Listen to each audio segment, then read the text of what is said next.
আসসালামু আলাইকুম সময়ত ভিউয়ার্স। আমরা এখন আছি একটি বান্দরবনের গহীন এক অরণ্যে। চারপাশে সবুজে সমারোহ আচ্ছাদিত একটি গ্রাম। এটা হচ্ছে মুরুংপাড়াতে। এটা হচ্ছে বান্দরবন থেকে থানচি থেকে এখানে 4 দিন লাগে পায়ে হেঁটে আসতে। দেখুন সময়ত ভিউয়ার্স, চারপাশে শুধু ঝোপঝাড় জঙ্গল আর হচ্ছে ঘন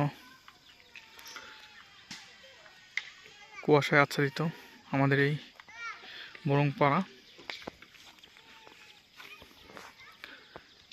এখানে প্রাকৃতিক অনেক সৌন্দর্য বিরাজমান।